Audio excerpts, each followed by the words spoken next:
যুগোপযোগী প্রশ্ন করছেন, আপনাকে এটার জন্য ধন্যবাদ। আসসালামু আলাইকুম, hello viewers, welcome to my new another video. আজকের ভিডিওর মূল টপিকস হচ্ছে চাকরিতে বয়স বৃদ্ধি এবং কি অবসরের বয়স বৃদ্ধি। এই প্রসঙ্গে কিছু আলোচনা করবো আপনাদের সাথে। এখন আমি তার আগে কিছু কথা বলিনি আপনাদের সাথে।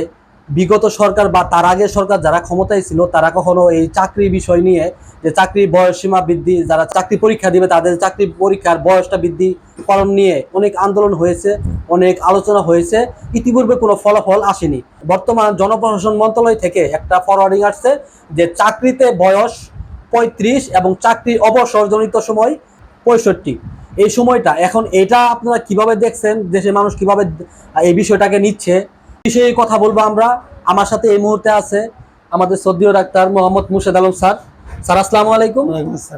স্যার, আপনার সাথে যে বিষয়টা জানতে চাচ্ছি যে বর্তমানে যে অন্তর্বর্তীকালীন সরকার সময়ে, এই যে এখনকার সময়ে যে জনপ্রশাসন মন্ত্রণালয় থেকে একটা, আমি বিভিন্ন প্রিন্ট মিডিয়াতে দেখেছি যে সেখানে বলা হয়েছে এবং কি একটা ফরওয়ার্ডিং হয়েছে যে চাকরিতে ঢোকার বয়সটা যে 35 বৃদ্ধি করা হয়েছে, যেটা আগে ছিল 30, এবং কি অবসর সময়টা যে দেওয়া হয়েছে সেটাও বৃদ্ধি করে 65 করা হয়েছে। এই বিষয়ে আপনার মতামত কি, সেটা আমরা শুনতে চাই।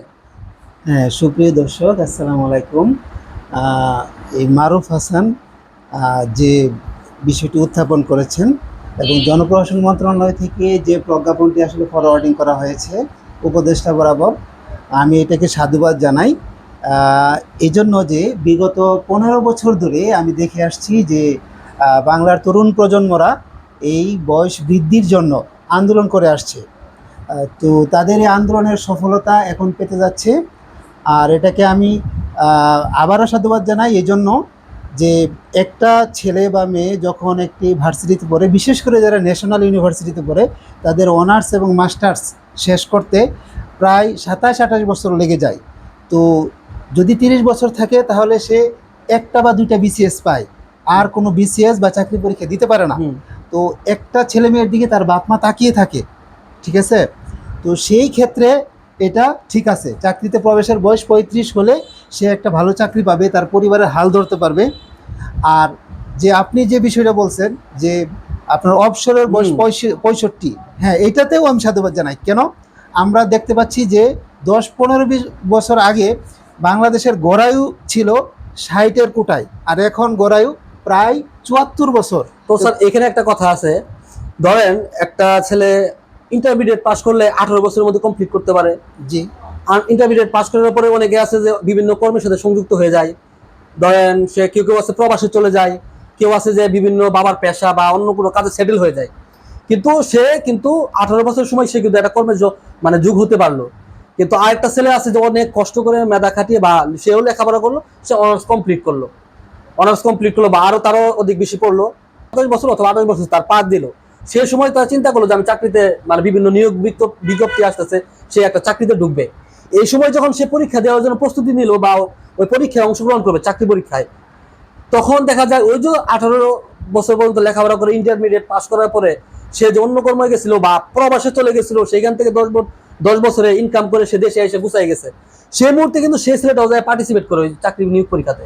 তখন কি হয়, বা সদ্য পাস করা যে আছে চাকরির জন্য মানে অংশগ্রহণ করবে চাকরি নিয়োগ পরীক্ষায়, তখন তারা কিন্তু একটা বাধার সম্মুখীন হবে। কারণ ওই যে অতীত যারা, মানে ফার্স্টে যারা ছিল যে লেখাপড়াতে বিচ্ছিন্ন হয়ে গেছে বা অন্য কর্মের সাথে সংযুক্ত হয়েছে, তখন তারা এই সংখ্যাগুলো যখন যায় ওদের সাথে অ্যাড হবে, তখন কি একটা পরিবেশ, মানে তাদের কি হবে না, সমস্যা হবে না যে গোলাটে হবে, এবং কি তখন চাকরি নিয়োগ পরীক্ষার সংখ্যা বৃদ্ধি পাবে না? বৃদ্ধি, আপনার কথা মানে আমি এটা একমত হতে পারলাম না। এই জন্য, কারণ যে ছেলেটা 18 বছরের চাকরিতে ঢুকে যায় সে এই বইয়ের ধারে কাছে ছিল না, আর যে ছেলেটা পড়াশোনা করছে 28 বছর পর্যন্ত সে বইয়ের টাচে ছিল, অর্থাৎ বই পুস্তক পড়ছে, এবং তার সাথে একটা মানে পড়াশোনার বাইরে একটা ছেলে এসে যখন অ্যাড হবে, এটা আপনার সংখ্যা বৃদ্ধি পাবে কিন্তু কোয়ালিটি বাড়বে না, অর্থাৎ সে একটা চাকরির জন্য ক্যাপাবল হবে না। হ্যাঁ, আপনি যেটা বলছেন, সে উপযুক্ত মানুষ গভর্নমেন্ট পাবে না, ঠিক আছে। বাংলাদেশে কিন্তু সবই হয়, এটা জানেন, এটা সব হওয়ার পসিবল আছে, সুযোগও আছে। ধরেন একটা স্টুডেন্ট, খুবই ভালো স্টুডেন্ট, সে সদ্য অনার্স পাস করছে, সে চাকরি পরীক্ষা যাবে।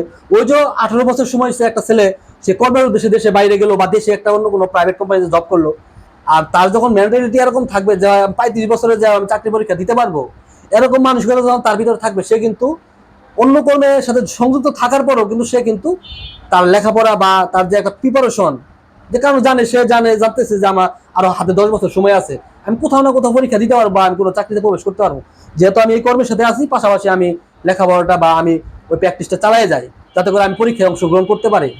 এক্ষেত্রে আমি মনে করি যারা সদ্য পাশ করে বেরিয়েছে, মানে অনার্স পাস করে বের হবে বা চাকরির জন্য প্রস্তুতি নিয়ে বের হবে, তাদের জন্য আমার কাছে মনে হচ্ছে যে এরকম প্রবলেমের সম্মুখীন তারা হতে পারে, যেখানে নিয়োগ পরীক্ষার সময় দেখা যাবে অনেক সিনিয়ররা এসে তাদের সাথে অ্যাড হবে, মানে বয়সটা কিন্তু এই সংখ্যাটা খুবই কম হবে, কারণ একটা ছেলে যখন চাকরি করবে একটা প্রতিষ্ঠানে, সাথে সাথে পড়াশোনা করবে, এরকম ছেলে আপনি খুঁজে পাবেন শতে একটা বা দুইটা।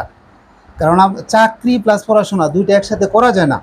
আমার অভিজ্ঞতা থেকে দেখে আসছি, আমার অনেক বন্ধু যারা এই 18 বছর বয়সে চাকরিতে ঢুকে পড়ছে, এর পরবর্তীতে তারা অনার্স কমপ্লিট করছে ঠিকই, কিন্তু তারা আশানুরূপ চাকরি পায় নাই। অর্থাৎ একটা ফ্রেশার ছেলে যে অনার্স কমপ্লিট করে, মানে কোনো চাকরি করে নাই, সঠিক। পড়াশোনার ভিতরে ছিল, সে যে পর্যন্ত যেতে পারছে, একটা ছেলে ইন্টার পাস করে চাকরিতে ঢুকে পাশাপাশি অনার্স কমপ্লিট করছে, সে ওই চাকরিতে যেতে পারে নাই। কেন যেতে পারে নাই? কারণ সে সব বই ভালো করে পড়ে নাই, সে ক্লাসে অ্যাটেন্ড ছিল না, সে টাকা ইনকাম করছে, ফ্যামিলিকে সাপোর্ট দিচ্ছে। তার একটা ডিগ্রি হয়েছে, বাট সে কোয়ালিটিপূর্ণ মানে মানুষ হতে পারে না। কন্টিনিউ যে লেখাপড়ার ভিতরে থাকলে যে প্র্যাকটিসটা থাকে, সেটা লেখাপড়া থেকে আদার্স কাজের সাথে সংযুক্ত থাকলে মানে ওইভাবে কন্টিনিউ ভালোভাবে কাজটা আগানো যায় না, জি, সেটা জি, সত্য। এই আপনি সেটাও বুঝতে হ্যাঁ, পারছেন সেটা বিষয়টা। সেটা আমি শুধু না, আমার দর্শকও ভালো করে জানে। আর ধন্যবাদ। আমার আরেকটি কোশ্চেন আছে, সেটা হলো যে ধরেন আগে 30 ছিল, যারা বিসিএস পরীক্ষা দিছে, যে রিটেন পরীক্ষা ফিলিপ দিছে, এবং কি তারা ফাইনালি ভাইভাতে যায় বাদ পড়ছে কোনো কারণে, এখন তারাও কিন্তু যেহেতু বাদ পড়ছে, তারা কিন্তু কোনো না কোনো চাকরির জন্য তারা কিন্তু বিভিন্ন জায়গায় অ্যাপ্লাই করবে। ধরেন এই বয়স বৃদ্ধির ফলে কিন্তু তারাও কিন্তু আবার সেখানেও একটা কিন্তু প্রভাব পড়বে। সেই বিষয়টা আপনি কিভাবে দেখতেছেন? আপনি একটা যুগোপযোগী প্রশ্ন করছেন, আপনাকে এটার জন্য ধন্যবাদ। যে ছেলেটা প্রিলি রিটেন এবং ভাইবা পর্যন্ত গেছে, জনপ্রশাসন মন্ত্রণালয়ে গেছে, যদি সে কোনো কারণে বাদ পড়ে যায়, সেই ছেলেটা হয়তোবা তার ল্যাকিংসটা খুব অল্প ছিল, কিন্তু সে কোয়ালিটিপূর্ণ একটা মানুষ। গভর্নমেন্ট সবসময় খুঁজে কোয়ালিটিপূর্ণ মানুষ। অবশ্যই সে যদি আরো 5টা বা 2টা বছর পেয়ে সুযোগ পায়। নিজেকে যদি সে কোয়ালিটিপূর্ণ মানুষ, স্কিল্ড পারসন হিসেবে গড়ে তুলতে পারে,